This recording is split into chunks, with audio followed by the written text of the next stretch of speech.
बिस्मिल्लाहिर्रहमानिर्रहीम क़ाला रब्बी इश्रह ली सदरी वयस्सिर ली अमरी वहलुल उक़दतम मिन लिसानी यफ़क़हू क़ौली रब्बी ज़िदनी इल्मा आमीन। अस्सलामु अलैकुम रहमतुल्लाहि व बरकातुहू। Dear learners, I hope you all are good. Today the date is 16th of April 2021 and day is a very blessing Friday. And dear learners, as you know that this is the month of Ramadan, and Ramadan is the month of blessing and forgiveness. So wishing you a joyful and blessed Ramadan. Okay, today our topic is present continuous tense.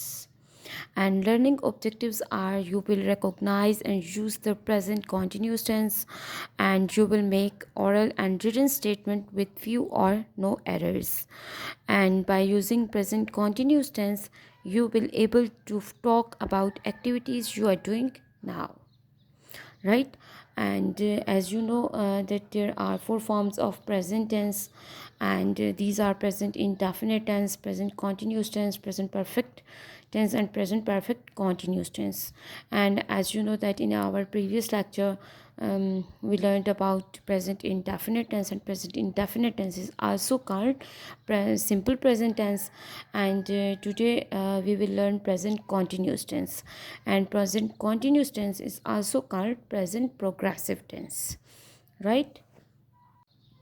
And the present continuous tense is used to describe an action that is presently going on, right यानी कि present continuous tense जो है वो हम इस्तेमाल करते हैं और ये बयान करता है कि इसको कोई भी ऐसा काम जो कि हम उस टाइम मौजूदा वक्त में कर रहे होते हैं, ठीक है। यानी कि जो मौजूदा जो भी काम हो रहा होता है वो प्रेजेंट कॉन्टीन्यूस टेंस में शो होता है, right? And you can see on your screens present continuous tense is also called present progressive tense. and इसको हम कब कब इस्तेमाल करते हैं, ठीक है। Number one, actions that are happening now, यानी कि कोई भी ऐसा काम जो उस वक्त हो रहा हो, यानी अभी जैसे अभी मैं आपको पढ़ा रही हूँ, आई एम टीचिंग यू, तो ये क्या है, अभी जो मैं कर रही हूँ ये actions that are happening now. Next one है एक्शंस दैट आर टेम्पररी, यानी कि कोई भी ऐसा काम जो कि टेम्पररी तौर पे किया जा रहा हो, like they are staying in London for a few days, वो लंदन में स्टे करेंगे, रहेंगे, कुछ दिनों के लिए रह रहे हैं, ठीक है। यानी कि वो लंदन में कुछ दिनों के लिए रह रहे हैं, टेम्पररी काम हो रहा है, तो वो भी प्रेजेंट कॉन्टीन्यूस टेंस में आएगा। इसी तरह नेक्स्ट है डेफिनेट फ्यूचर प्लान्स, यानी कि कोई भी जो फ्यूचर प्लान को हमने जो करना हो, हम करने के बारे में हम अपने करने का कह रहे हों, तो वो भी प्रेजेंट कॉन्टीन्यूस में आता है। जैसे एग्जांपल है कि I am going hiking tomorrow, कि मैं हाइकिंग के लिए जा रही हूँ कल, ठीक है। यानी कि मैं किसी भी काम के लिए, अगर आप कल कोई भी काम करने के लिए, आप जैसे हम कहते हैं कि I am going to do this tomorrow, कि मैं ये करने जा रही हूँ कल, तो ये सब इस तरह का जो भी काम जो कि हो फ्यूचर का प्लान, लेकिन आपको उस वक्त पे उसको डिस्क्राइब, अपने प्रेजेंट टाइम में उसको डिस्क्राइब कर रहे हो, लेकिन उसे होना कल हो, तो अपना फ्यूचर का जो आप प्लान डिस्क्राइब कर रहे होते हैं उसको भी प्रेजेंट कॉन्टीन्यूस टेंस कहा जाता है, राइट। ओके, अब ये आप अपनी स्क्रीन पे देख सकते हैं, ये सबसे पहले स्ट्रक्चर है कि जब भी हम बनाते हैं सबसे पहले हम देखते हैं कि स्ट्रक्चर क्या है, ठीक है। जैसे कि लिखा हुआ है कि सब्जेक्ट सबसे पहले आता है, then helping verb, then first form of verb, then ING and then object, ठीक है। कि सबसे पहले सब्जेक्ट आएगा, सब्जेक्ट के बाद आप फिर first form of verb use करते हैं, आप हेल्पिंग वर्ब लगाते हैं, आप ऑब्जेक्ट लगाते हैं। सब्जेक्ट जैसा कि आपको पता है कि काम करने वाले को सब्जेक्ट कहते हैं, उसके बाद हेल्पिंग वर्ब यूज़ होते हैं, और प्रेजेंट कॉन्टीन्यूस टेंस में जो हेल्पिंग वर्ब यूज़ हो रहे हैं वो हैं इज़, आर, एम, ठीक है। इज़ इस्तेमाल होता है सिंगुलर जहाँ पे सब्जेक्ट होता है हमारा, जहाँ पर प्लूरल सब्जेक्ट हो वहाँ पर हम आर यूज़ करते हैं, और यू के साथ भी आर यूज़ करते हैं, इसके अलावा आई के साथ एम इस्तेमाल होता है, ठीक है। तो उसके बाद जो ऑब्जेक्ट है, जो मेन काम जिसके ऊपर काम हो रहा होता है वो ऑब्जेक्ट कहलाता है, ठीक है। आप अपनी स्क्रीन पे इसका स्ट्रक्चर भी देख सकते हैं और साथ में एग्जांपल भी देख सकते हैं। अहमद इज़ ड्रिंकिंग वाटर, ठीक है, ये आपके पास एग्जांपल है। अब आप ये देख सकते हैं कि जैसे लिखा हुआ है अहमद, अहमद क्या है, सब्जेक्ट है, is helping verb, and drinking, अब ड्रिंकिंग क्या है, फर्स्ट फॉर्म है और फर्स्ट फॉर्म के साथ हम ing लगाते हैं। अच्छा, आपने ये चीज़ अपने माइंड में रखनी है कि प्रेजेंट कॉन्टीन्यूस टेंस में जो हमारी फ़र्स्ट फॉर्म आती है, हम फर्स्ट फॉर्म के साथ ing लगाते हैं, मस्ट लगाते हैं। ठीक है, हेल्पिंग वर्ब हमारे जो हैं वो इज़ आर एम इस्तेमाल होते हैं, लेकिन जो फर्स्ट फॉर्म आती है उसके साथ हम ing का इस्तेमाल करते हैं। ठीक है, जैसे आप अपनी स्क्रीन्स पे भी देख सकते हैं कि अहमद इज़ ड्रिंकिंग वाटर, तो वाटर ऑब्जेक्ट है, ड्रिंक जो है वो फर्स्ट फॉर्म है और उसके साथ हमने ing लगाया तो ड्रिंकिंग हो गया। और इसी तरह इज़ जो है वो हेल्पिंग वर्ब है और अहमद सब्जेक्ट है। राइट, और इसके बाद आगे आप देख सकते हैं आइडेंटिफिकेशन इन उर्दू। अच्छा, इंग्लिश में तो जब भी कोई टेंस, जैसे कि आपने अपना देखा भी, आपने अपने प्रीवियस लेक्चर में जब सिंपल टेंस प्रेजेंट का पढ़ा तो उसमें आपने देखा कि जहाँ पर भी फर्स्ट फॉर्म आती है और कोई हेल्पिंग वर्ब नहीं लगा आता, कोई भी हेल्पिंग वर्ब यूज़ नहीं होता, वहाँ पर हम उस इंग्लिश सेंटेंस को देखते ही हमें अंदाज़ा हो जाता है कि ये प्रेजेंट इंडेफिनिट है। या फिर हम जब बोलते भी हैं, जब हम लिखते भी हैं, तो हम इस चीज़ का ख्याल रखते हैं कि प्रेजेंट इंडेफिनिट टेंस में हमेशा फर्स्ट फॉर्म का इस्तेमाल होता है। इसी तरह जब प्रेजेंट कॉन्टीन्यूस टेंस हम कहीं पर देखते हैं या लिखते हैं तो इसमें हमेशा इसके हेल्पिंग वर्ब्स देखे जाते हैं कि इज़ आर एम का इस्तेमाल होता है और साथ में ही जो है वो फर्स्ट फॉर्म के साथ ing लगता है। ठीक है, और इसी तरह आप आइडेंटिफिकेशन जब उर्दू में देखते हैं, इंग्लिश में तो हमें इस तरह पता चलेगा कि ये प्रेजेंट कॉन्टीन्यूस है, उर्दू में हम इस तरह करेंगे कि कॉन्टीन्यूस का मतलब होता है कोई भी काम जो जारी है। ठीक है, कॉन्टीन्यूस होता है जारी रहना, यानी कि कोई भी जो हम मौजूदा टाइम पे काम कर रहे हैं और वो हमारा काम अभी जारी है तो वो प्रेजेंट कॉन्टीन्यूस टेंस है।